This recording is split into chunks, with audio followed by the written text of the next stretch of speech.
যুদ্ধের আশঙ্কা থাকলেও শান্তিপূর্ণ উপায়ে কোরীয় সংকট সমাধানে আগ্রহী ট্রাম্প প্রশাসন। পরমাণু পরীক্ষা চালালে উত্তর কোরিয়ার উপর নিষেধাজ্ঞা আরোপের হুমকি চীনের। সংঘাত বন্ধে সিরীয় সরকারের উপর চাপ বাড়াতে রাশিয়ার প্রতি যুক্তরাষ্ট্রের আহ্বান। পাশ্চাত্য ও মধ্যপ্রাচ্যের কিছু দেশ সিরিয়ায় অস্থিরতা জিইয়ে রাখতে চায়, অভিযোগ আসাদের।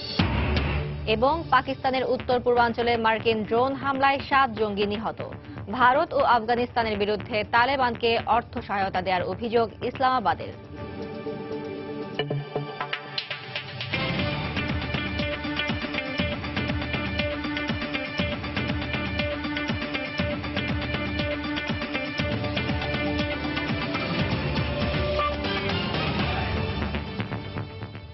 আন্তর্জাতিক সময় সঙ্গে আছে আমি ফারজানা মুমু।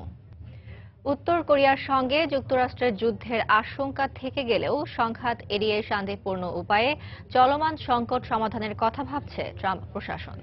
পিয়ংইয়ং এর পরমাণু তৎপরতা ও উস্কানিমূলক আচরণ বন্ধে অন্য মার্কিন প্রেসিডেন্টদের মতোই কূটনৈতিক আলোচনাকে অগ্রাধিকার দেওয়ার কথা জানান ডোনাল্ড ট্রাম্প।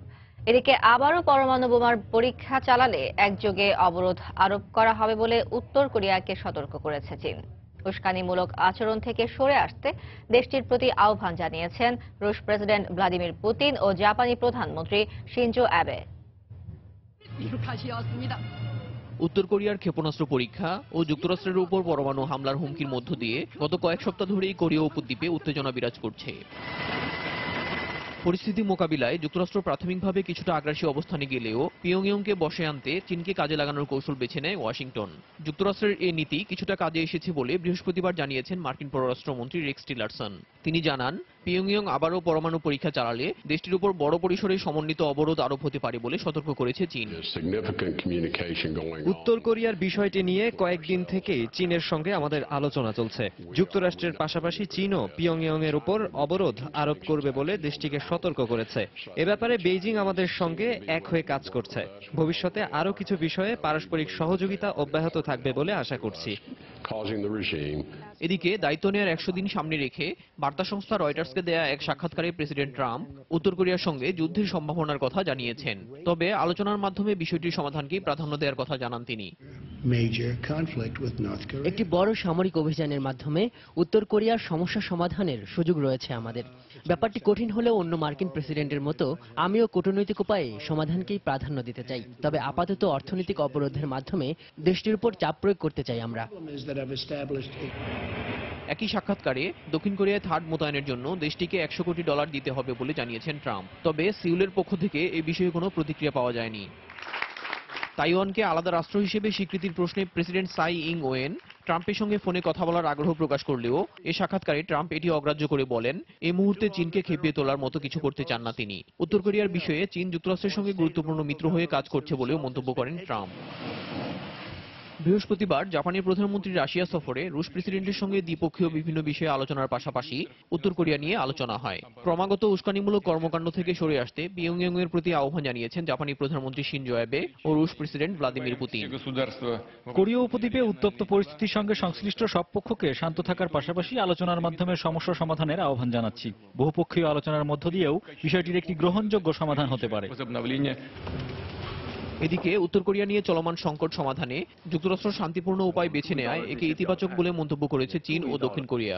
পিয়ংইয়ং এর ব্যাপারে ট্রাম্প প্রশাসন নিজেদের অবস্থান ব্যাখ্যা করার পরদিন বৃহস্পতিবার চীন ও দক্ষিণ কোরীয় পররাষ্ট্র মন্ত্রণালয়ের সংবাদ সম্মেলনে বিষয়টি উল্লেখ করা হয়। দেলোয়ার হোসেন, সময় সংবাদ। যুক্তরাষ্ট্রে সম্ভাব্য হামলার একটি নতুন ভিডিও প্রকাশ করেছে উত্তর কোরিয়া। ওই ভিডিওতে পিয়ংইয়ং এর সামরিক শক্তিমত্তা তুলে ধরা হয়েছে।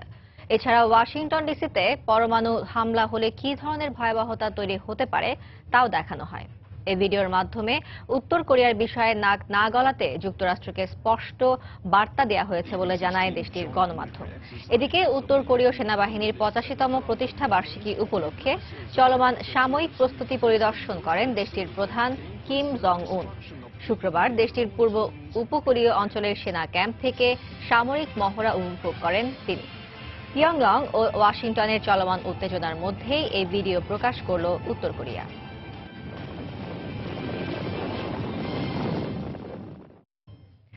উত্তর কোরিয়া বিষয়ে চীন যুক্তরাষ্ট্রের সহযোগী হয়ে কাজ করায় দেশটির প্রেসিডেন্ট শি জিনপিং এর ভূয়সী প্রশংসা করেছেন ডোনাল্ড ট্রাম্প। বৃহস্পতিবার ওভাল অফিসে রয়টার্সের সঙ্গে সাক্ষাৎকারে মার্কিন প্রেসিডেন্ট বলেন, চীনা প্রেসিডেন্টের সঙ্গে চমৎকার ব্যক্তিগত সম্পর্ক গড়ে তুলেছেন তিনি। শি জিনপিংকে অত্যন্ত ভালো মানুষ হিসেবে উল্লেখ করেন ট্রাম্প। বলেন, তিনি তার দেশ ও জনগণকে ভালোবাসেন। উত্তর কোরিয়া বিষয়ে প্রেসিডেন্ট শি আরও গুরুত্বপূর্ণ ভূমিকা রাখতে পারবেন বলে আশা প্রকাশ করেন ট্রাম্প। কয়েক সপ্তাহ আগে চীনা প্রেসিডেন্টের যুক্তরাষ্ট্র সফরে উত্তর কোরিয়ার বিষয়ে দুই নেতার আলোচনা হয় বলে জানায় গণমাধ্যম। তবে সে সময় এ বিষয়ে চীন কিংবা যুক্তরাষ্ট্র আনুষ্ঠানিক কোনো বক্তব্য দেয়নি।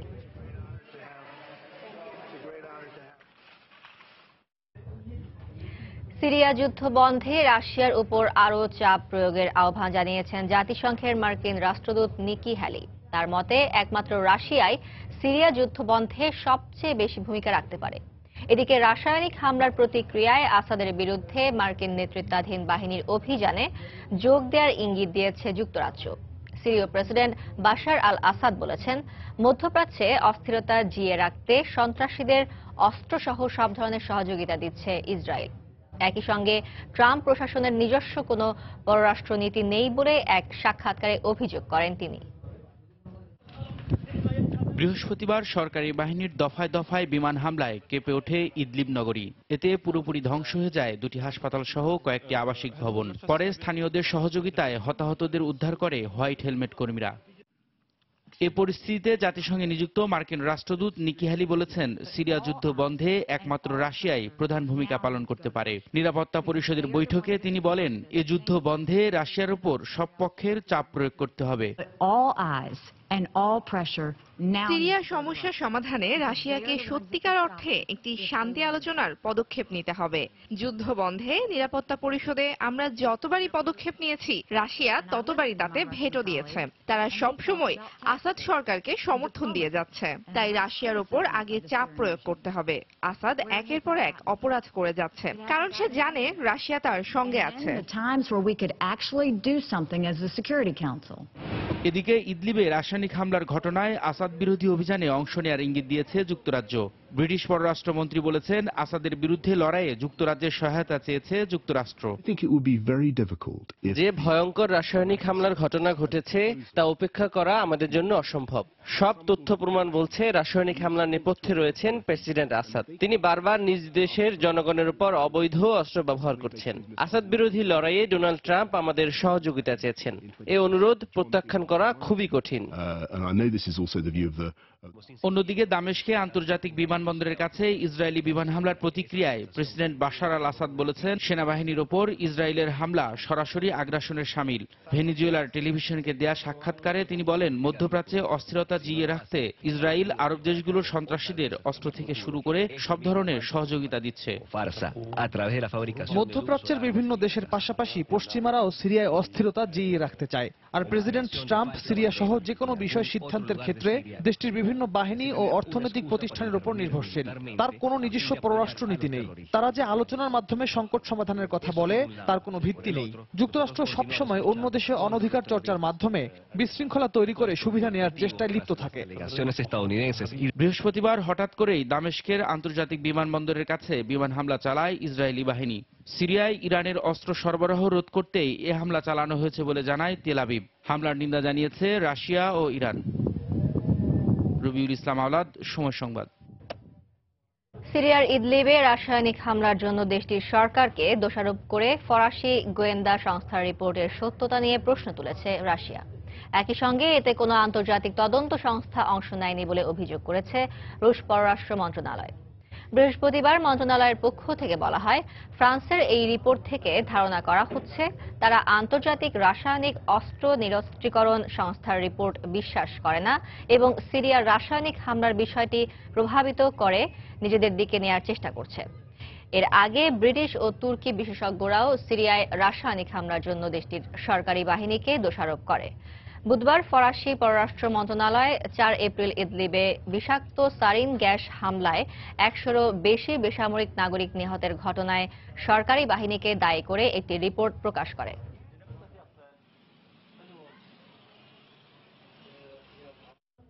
আন্তর্জাতিক সময় আরও দেখবেন।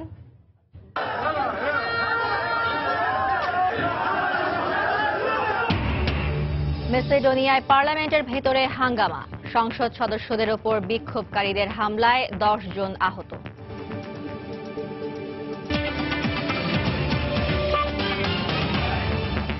পাকিস্তানের উত্তর ও পূর্বাঞ্চলীয় এলাকায় মার্কিন ড্রোন হামলায় 7 জঙ্গি নিহত হয়েছে। দেশটির কর্মকর্তারা জানান, বৃহস্পতিবার পাকিস্তানের আফগান সীমান্তের লাওয়ারা মাসদি এলাকার উত্তর ওয়াজিরিস্তানের দুর্গম অঞ্চলে ড্রোন হামলা চালায় মার্কিন সেনাবাহিনী। এতে তালেবান সংশ্লিষ্ট জঙ্গি সংগঠন তেহরিক ই তালেবান পাকিস্তান টিটিপির 7 সদস্য নিহত হয়। নিহতদের মধ্যে জঙ্গি গোষ্ঠীর 2 জন কমান্ডার রয়েছে বলে জানায় স্থানীয় গোয়েন্দা কর্মকর্তারা। তারা হলেন আব্দুর রহমান এবং আক্তার মোহাম্মদ। ডোনাল্ড ট্রাম্প যুক্তরাষ্ট্রের প্রেসিডেন্ট হওয়ার পর দ্বিতীয়বারের মতো পাকিস্তানে ড্রোন হামলা চালালো মার্কিন সেনাবাহিনী। এর আগে চলতি বছরের মার্চ মাসে একই এলাকায় ড্রোন হামলা চালিয়েছিল তারা। তবে এতে বেসামরিক প্রাণহানির অভিযোগে বরাবরই ড্রোন হামলার নিন্দা জানিয়ে আসছে পাকিস্তানের মানবাধিকার কর্মী ও সাধারণ মানুষ।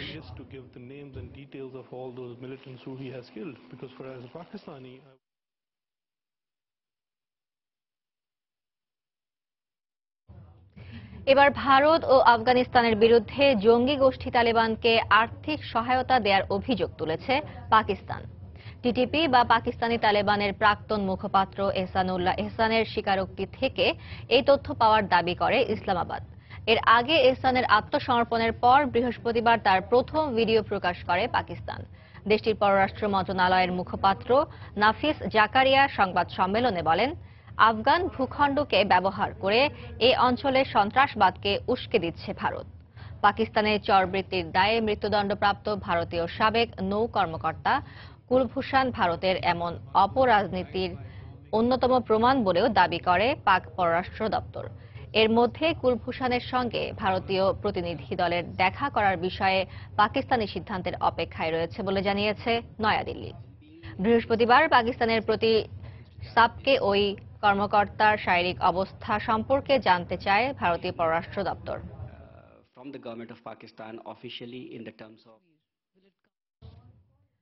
পাকিস্তানের জলসীমা থেকে 5টি নৌকা সহ 23 জন ভারতীয় জেলেকে গ্রেফতার করেছে দেশটির নৌবাহিনী। গ্রেফতারের পর বৃহস্পতিবার তাদের করাচির দক্ষিণাঞ্চলীয় বন্দরনগরীর পুলিশ স্টেশনে নিয়ে যাওয়া হয়। তাদের বিরুদ্ধে প্রয়োজনীয় আইনি ব্যবস্থা গ্রহণের জন্য শুক্রবার আদালতে হাজির করার কথা রয়েছে। ভারতীয় ওই জেলেরা কিছুদিন আগে মাছ ধরার জন্য গভীর সমুদ্রে যায়। পরে আন্তর্জাতিক সমুদ্র সীমা লঙ্ঘনের অভিযোগে তাদের গ্রেফতার করে সমুদ্র নিরাপত্তা কর্তৃপক্ষ। ভারতের ক্ষমতাসীন দল বিজেপি পশ্চিমবঙ্গের জনগণের মধ্যে বিভেদ তৈরির চেষ্টা করছে অভিযোগ করেছেন রাজ্যের মুখ্যমন্ত্রী মমতা বন্দ্যোপাধ্যায়।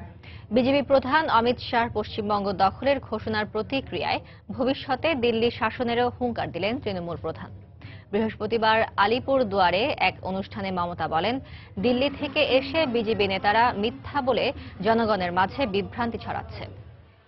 বিজেপির পশ্চিমবঙ্গ দখল প্রসঙ্গে তিনি বলেন, বিজেপি গুজরাট সামলাতেই ব্যর্থ হচ্ছে। এর আগে ভবানীপুরে অমিত শাহ বলেন, পশ্চিমবঙ্গের মতো দরিদ্রতা তিনি কোথাও দেখেননি। নরেন্দ্র মোদী সব সমস্যার সমাধান করবেন উল্লেখ করে আবারও পশ্চিমবঙ্গকে সোনার বাংলা গড়ার ঘোষণা দেন অমিত শাহ। এর পরিপ্রেক্ষিতে মমতা বিজেপির বিরুদ্ধে দ্বিমুখী আচরণের অভিযোগ তুলে তাদের তীব্র সমালোচনা করেন।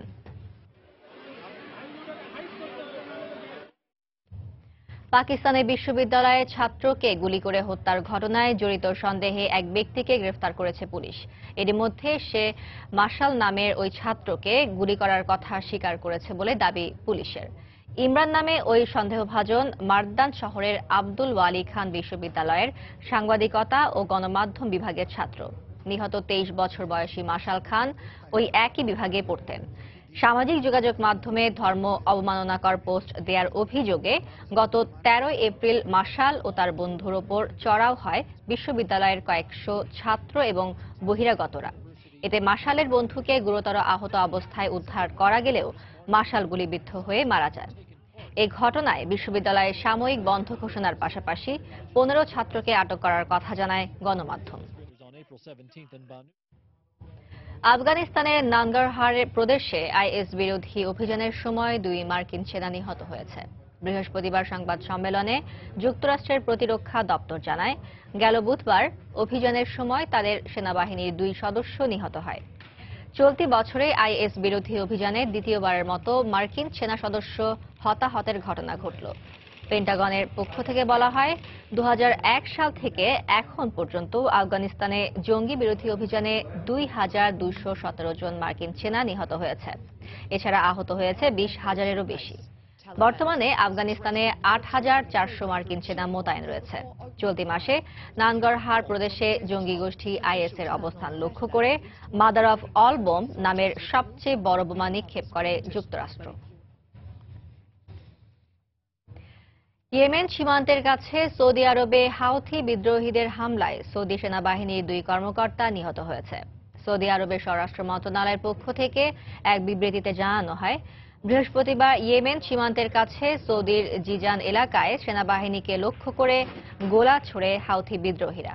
এদিকে ইয়েমেনের আল কাফি এলাকায় কয়েক দফায় বিমান হামলা চালিয়েছে সৌদি নেতৃত্বাধীন জোট। তবে এতে তাৎক্ষণিকভাবে কোনো হতাহতের খবর পাওয়া যায়নি।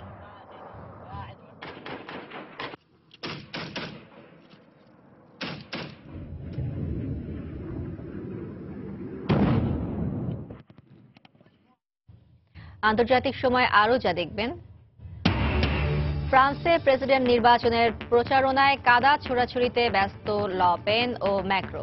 তাদের প্রতি অনাস্থা জানিয়ে শিক্ষার্থীদের বিক্ষোভ, পুলিশের সঙ্গে সংঘর্ষ।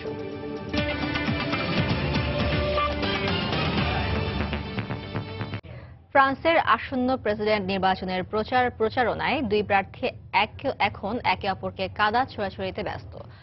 কট্টর ডানপন্থী মেরি ল পেনের অভিযোগ, ইমানুয়েল ম্যাক্রো ক্ষমতায় এলে অভ্যন্তরীণ নিরাপত্তা ও ফরাসি জাতিসত্তা হুমকির মুখে পড়বে। অন্যদিকে ম্যাক্রো প্রতিদ্বন্দ্বী ল পেনকে বর্ণবাদী আখ্যা দিয়ে বলেন, তিনি ক্ষমতায় এলে দেশ 2 ভাগ হয়ে যাবে। জনমত জরিপগুলোয় ম্যাক্রোর পাল্লা ভারী হলেও বিশ্লেষকরা বলছেন, অভিজ্ঞতার কারণে এগিয়ে থাকবেন ল পেন। এদিকে 2 প্রার্থীর বিরুদ্ধে অনাস্থা জানিয়ে প্রথম দফার নির্বাচনের ফলাফল প্রত্যাখ্যান করেছে ফ্রান্সের ছাত্র সমাজ। ফ্রান্সের প্রেসিডেন্ট নির্বাচনে ল পেন এবং ইমানুয়েল ম্যাক্রোর প্রার্থিতা প্রত্যাহারের দাবিতে বৃহস্পতিবার সেন্ট্রাল প্যারিসে বিক্ষোভ করে কয়েকশো ছাত্র। ম্যাক্রোর মতো সাধারণ ব্যাংক কর্মকর্তা কিংবা ল পেনের মতো বর্ণবাদী ফ্রান্সের প্রেসিডেন্ট হতে পারে না বলে স্লোগান দেয় তারা। এ সময় পুলিশ বিক্ষোভকারীদের বাধা দিলে সংঘর্ষ বেঁধে যায়। জনমত জরিপে বেকারত্ব দূরীকরণ, অর্থনৈতিক প্রবৃদ্ধির পাশাপাশি নিরাপত্তার বিষয়টি বড় প্রভাবক হিসেবে কাজ করছে। কট্টর ডানপন্থী ল পেনের নির্বাচনী প্রচারণায় নিরাপত্তা ইস্যু গুরুত্ব পেলেও বেশিরভাগ জরিপেই তার প্রতি অনাস্থা জানিয়েছে ভোটাররা। তবে বিশ্লেষকরা বলছেন, রাজনৈতিক অভিজ্ঞতা বলে ল পেন এগিয়ে যাবেন। সন্ত্রাসী হামলাকে পুঁজি করে ল পেন তার ভোট ব্যাংক ভারী করতে চাচ্ছেন। আমি তাকে সে সুযোগ দেব না। ইমানুয়েল ম্যাক্রো প্রথম দফার নির্বাচনে এগিয়ে আছেন ঠিকই, তবে নির্বাচনী প্রচারণায় বিশেষত প্রেসিডেন্সিয়াল বিতর্কে যে প্রার্থী চৌকস ভূমিকা নেবেন, জয় তারই হবে। বৃহস্পতিবার রাতে নিস শহরে রিভারিয়া সিটির এক জনসমাবেশে অংশ নিয়ে ল পেন বলেন, এই নির্বাচন ফ্রান্সের পক্ষে বা বিরুদ্ধে যাওয়ার। এ সময় তিনি ফরাসি জাতিসত্তা রক্ষায় এবং দেশজুড়ে নিরাপত্তা নিশ্চিত করতে তাকে ভোট দেওয়ার আহ্বান জানান। ম্যাক্রো এই দেশকে বাণিজ্যিক কারখানা হিসেবে গড়ে তুলতে চান। বিচিত্র সংস্কৃতির মিশ্রণে ফ্রান্সকে ভাগাড় বানাতে চান তিনি, যেখানে ফরাসি জাতি টিকে থাকা কঠিন হয়ে পড়বে। আমার বিশ্বাস 7ই মে সবাই ফ্রান্সের পক্ষে থাকবে। একই দিন প্যারিসের অভিবাসী অধ্যুষিত সার্সেলেস শহরে নির্বাচনী প্রচারণায় যান ইমানুয়েল ম্যাক্রো। বেকারত্ব জর্জরিত পিছিয়ে পড়া শহরগুলোতে কর্মসংস্থানের সুযোগ সৃষ্টির পাশাপাশি ফ্রান্সের সম্মিলিত উন্নয়ন ও সম্প্রীতি প্রতিষ্ঠায় কাজ করার প্রতিশ্রুতি দেন তিনি। ল পেন কখনোই এই ছোট্ট শহরে আসবেন না, কারণ তিনি সবাইকে বিদায় করে ফ্রান্সকে 2 ভাগে ভাগ করতে চান। আমার দেশে ঘৃণার কোনো স্থান নেই। সবার ঐকিক প্রচেষ্টায় আমরা এগিয়ে যাব। এবারে নির্বাচনকে সবচেয়ে প্রতিদ্বন্দ্বিতাপূর্ণ এবং ঐতিহাসিক আখ্যা দিয়ে ফরাসি গণমাধ্যমগুলো জানায়, এবার 2 প্রার্থী ইতিহাস গড়ার অপেক্ষায় রয়েছেন। বিজয়ী হলে ল পেন ফ্রান্সের প্রথম নারী প্রেসিডেন্ট এবং ম্যাক্রো সবচেয়ে কনিষ্ঠ প্রেসিডেন্ট হবেন। সঞ্জনা চৌধুরী, সময় সংবাদ। ব্রিটেনে একদিনে 2টি হামলা চেষ্টা ব্যর্থ করে দেওয়ার দাবি করেছে পুলিশ। লন্ডন ও দক্ষিণ পূর্ব ইংল্যান্ডের একটি শহরে এই হামলার হুমকি ছিল বলে জানানো হয়।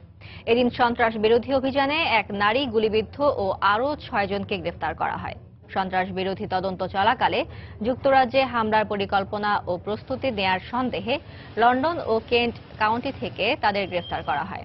এ সময় গুলিবিদ্ধ নারীকে হাসপাতালে ভর্তি করা হয়েছে এবং তিনি আশঙ্কামুক্ত বলে জানিয়েছে পুলিশ। তবে গ্রেফতারকৃত 6 ব্যক্তির পরিচয় প্রকাশ করা হয়নি। এছাড়া বুধবার ওয়েস্টমিনস্টার ব্রিজ ও পার্লামেন্টের কাছে হামলা চেষ্টাকারী সন্দেহে একজনকে গ্রেফতারের ঘটনার সঙ্গে এর কোনো সম্পৃক্ততা নেই বলেও জানিয়েছে পুলিশ। উত্তর আমেরিকার মুক্ত বাণিজ্য চুক্তি নাফটা থেকে যুক্তরাষ্ট্রের বেরিয়ে না যাওয়ার ঘোষণাকে ইতিবাচক হিসেবে বর্ণনা করেছে কানাডা ও মেক্সিকো। তবে চুক্তি পর্যালোচনার নামে সব পক্ষের স্বার্থ সুরক্ষিত না হলে সমস্যা তৈরি হতে পারে বলে বৃহস্পতিবার মন্তব্য করেন কানাডীয় প্রধানমন্ত্রী জাস্টিন ট্রুডো। আঞ্চলিক বাণিজ্যের ক্ষেত্রে যুক্তরাষ্ট্রের জন্য নাফটার বাইরে ভালো কোনো চুক্তি করা সম্ভব নয় বলেও মন্তব্য করেন তিনি। নাফটার বিষয়ে যুক্তরাষ্ট্রের দর কষাকষির ব্যাপারে মেক্সিকো সতর্ক রয়েছে বলে জানিয়েছেন দেশটির পররাষ্ট্রমন্ত্রী লুইস ভিদেগারায়। ট্রাম্পের দেয়াল নির্মাণে অর্থের যোগান পেতে যুক্তরাষ্ট্র মেক্সিকোর ওপর অতিরিক্ত কর আরোপ করলে তা মেনে নেওয়া হবে না বলে জানান মেক্সিকান পররাষ্ট্রমন্ত্রী। এর আগে বুধবার হোয়াইট হাউস এক বিবৃতিতে জানায়, প্রেসিডেন্ট ট্রাম্প নাফটা জোটের অপর 2 সদস্য কানাডা ও মেক্সিকোর শীর্ষ নেতৃত্বের সঙ্গে ফোনালাপে মতপার্থক্য ও অসঙ্গতির বিষয়গুলো নিয়ে আলোচনা করতে চান। মার্কিন প্রেসিডেন্ট ডোনাল্ড ট্রাম্পের সাবেক নিরাপত্তা উপদেষ্টা মাইকেল ফ্লিনের বিরুদ্ধে বিদেশি প্রতিষ্ঠানের কাছ থেকে অর্থ নেওয়ার অভিযোগ খতিয়ে দেখবে পেন্টাগন। বৃহস্পতিবার মার্কিন গণমাধ্যমের খবরে বলা হয়, রুশ গণমাধ্যম আরটি সহ বিভিন্ন প্রতিষ্ঠানের কাছ থেকে অর্থ নেয়ার অভিযোগ খতিয়ে দেখতে কংগ্রেস গঠিত কমিটির সঙ্গে মার্কিন প্রতিরক্ষা দপ্তর পেন্টাগনের পর্যবেক্ষক দল যোগ দেবে।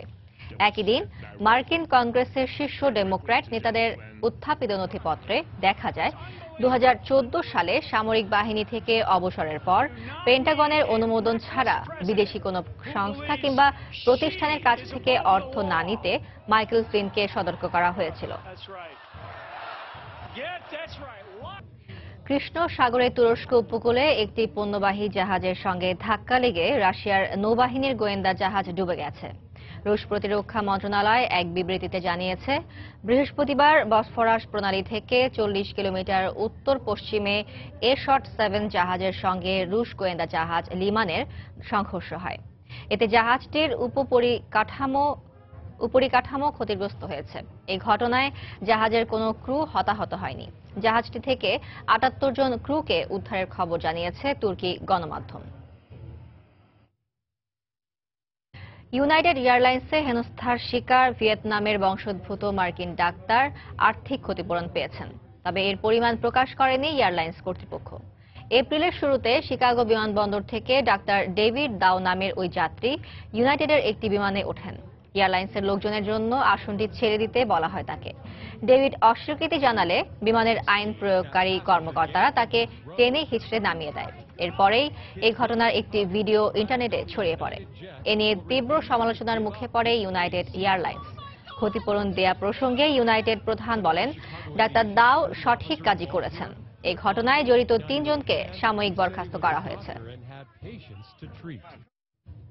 নিখোঁজ হওয়ার 47 দিন পর হিমালয় পর্বত থেকে তাইওয়ানের এক পর্বতারোহীকে জীবিত উদ্ধার করা হয়েছে। নেপালের ধাদিং জেলার টিপলিং এলাকার কাছে প্রায় 8500 ফুট উঁচু গিরিখাত থেকে 21 বছর বয়সী পর্বতারোহী লিয়াং শেংকে উদ্ধার করা হয়। তবে একই সঙ্গে তার সঙ্গী 19 বছর বয়সী লিউ চেন চুনের মরদেহ উদ্ধার করা হয়েছে। লিয়াং জানিয়েছেন, 3 দিন আগে লিউ চেনের মৃত্যু হয়েছে। জীবিত উদ্ধারকৃত লিয়াংকে কাঠমান্ডুর গ্রান্ডি ইন্টারন্যাশনাল হাসপাতালে চিকিৎসা দেয়া হচ্ছে। তিনি শঙ্কামুক্ত বলে জানিয়েছেন চিকিৎসক। তাইওয়ানের একটি বিশ্ববিদ্যালয়ের প্রথম বর্ষের ছাত্র লিয়াং ও লিউ গেল ফেব্রুয়ারি মাসে ভারত থেকে নেপালে পৌঁছান। আন্তর্জাতিক সময়ের শীর্ষ সংবাদ জানিয়ে দিচ্ছি আরেকবার।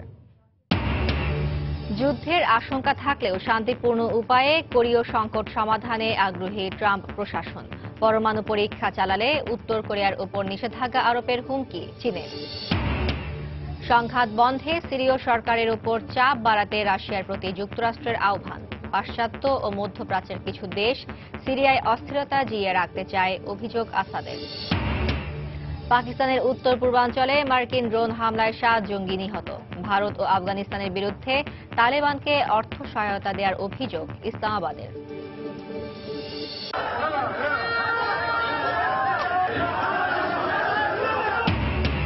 মেসিডোনিয়ায় পার্লামেন্টের ভেতরে হাঙ্গামা, সংসদ সদস্যদের উপর বিক্ষোভকারীদের হামলায় 10 জন আহত।